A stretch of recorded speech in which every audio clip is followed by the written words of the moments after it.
हम सारणी से संबंधित जो मान होते हैं, थीटा की वैल्यू जो होती है उसे हम जानेंगे। तो साइन यदि 0 अंश का मान पूछा जाए तो 0 होता है, और साइन 30 अंश का मान जो होता है 1/2 होता है 1/2। साइन 45 अंश का मान 1/करड़ी में 2 होता है, और जो साइन 60 अंश का मान होता है वह करड़ी में 3/2 होता है, और साइन 90 अंश का मान 1 होता है। बस हमको यही मान याद करना है। इसके बाद हम सभी मानों को अपने आप से इस सारणी को अभी तैयार करते हैं, देखते हैं कैसे इसे तैयार करते हैं। तो ये वाला जो वैल्यू है सेम इसी को इस साइड ले आएंगे तो cos 0 अंश का मान 1 हो जाएगा। अब हमसे पूछा जाए यदि cos 30 अंश का मान बताइए तो ये वाली वैल्यू यहाँ पर आ जाएगा, तो हो जाएगा करड़ी में 3/2 हो जाएगा।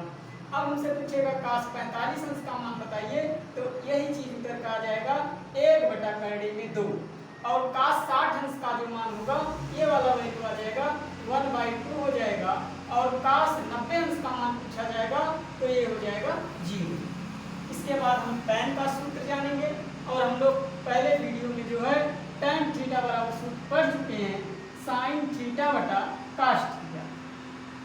sin थीटा बटा cos थीटा होता है। तो हमारे पास sin 0 अंश का भी मान पता है, cos 0 अंश का मान पता है, तो हम tan 0 अंश का मान निकाल सकते हैं।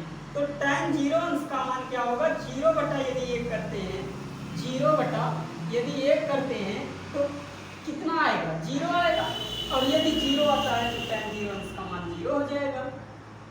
इसके बाद tan 30 अंश का मान निकालेंगे तो 1/2 दिया ही है, पूरे का बटा करड़ी में 3/2 करेंगे तो इसका गुणा इसमें होगा और इसका गुणा इसमें, तो आएगा 1/2 गुणे 2/करड़ी में 3, एक दूसरे से कट जाएगा, आएगा 1/करड़ी में 3, 1/करड़ी में 3।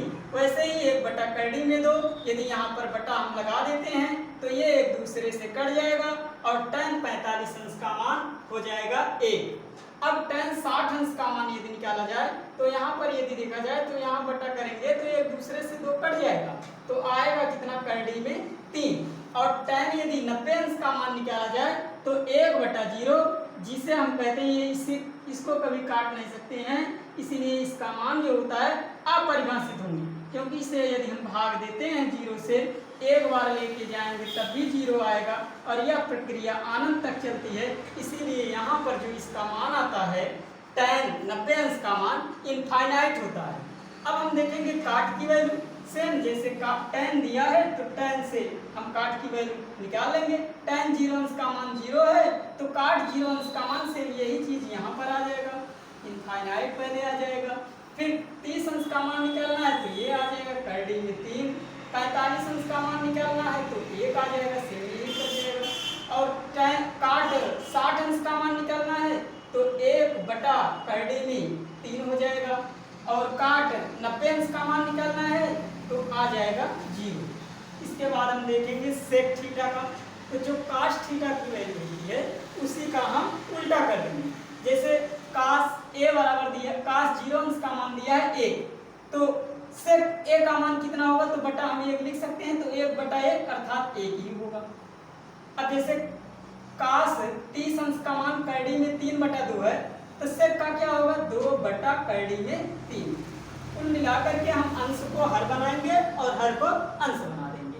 अब हमसे पूछा जाएगा सेक 45 अंश का मान बताइए, तो ये हो जाएगा करड़ी में 2/1, तो हम लिख सकते हैं केवल करड़ी में 2। और सेक 60 अंश का मान यदि निकालना हो तो केवल आ जाएगा 2।